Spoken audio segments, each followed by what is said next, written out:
don't give in to the attitude, the prevailing attitude of pessimism, like I can't do anything. If you find a cause that you're passionate about legitimately and want to jump on board and sign a petition or join a protest or question authority, you can make a difference. And that's how things have changed throughout history and throughout time, whether it's in our country or other countries, and that's how things will and can and should change in Tibet. People petitioning the Chinese government to allow the Tibetan people to practice their religion, have their culture back, and have their country back. Point blank.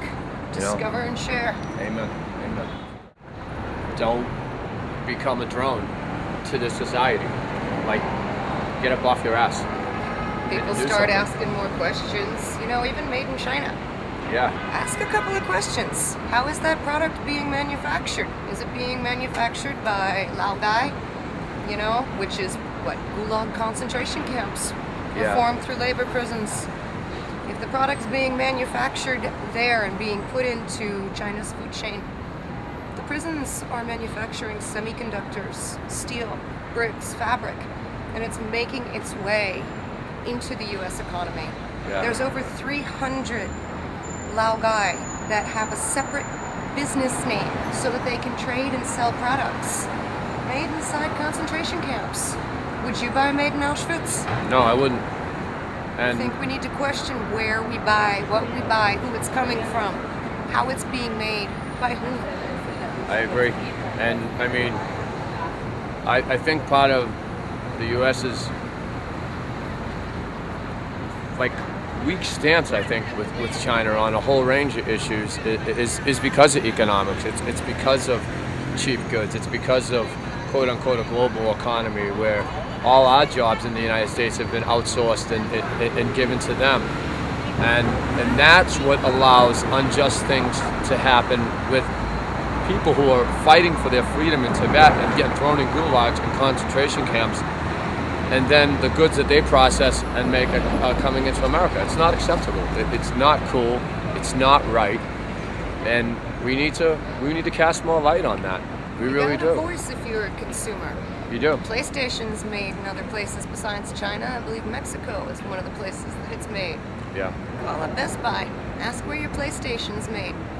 Where people start asking, do you sell products made in America? When you walk into the store, it's going to create a demand.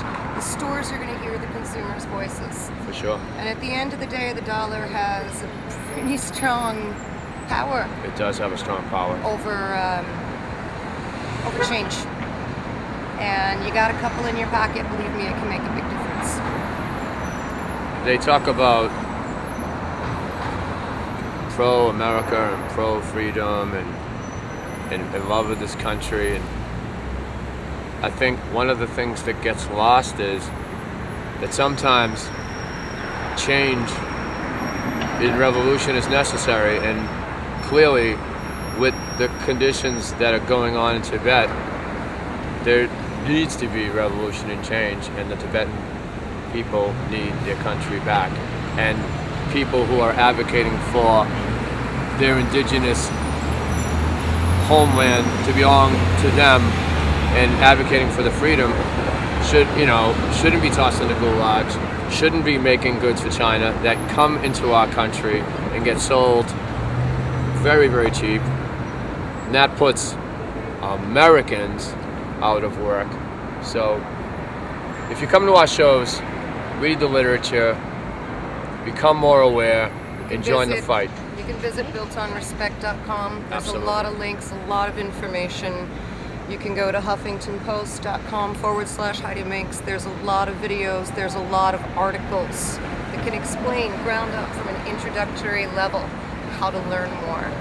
And go to builtonrespect.com. There's some great interviews. There's some PSAs. Start sharing them with your friends. Email them, Facebook them, Twitter them, MySpace them, Trig them. Whatever you can do. You have a voice, so use it. And that's punk rock. Having a voice, using it, becoming more aware of the world, fighting injustice. Fight injustice. Don't sign out. Don't be pessimistic. Don't become a sheep. Get involved in the fight for freedom and human rights. whether it's Built on Respect, Amnesty International, get more aware and join the fight. You can make a difference. The fight already has made a bunch of difference in prisoners' fates. They've been released because of petitions. China's felt the heat, and if the heat gets increased more and more and more, we can see changes, and we need to see changes, because what's going on now is unacceptable, and we're in the fight.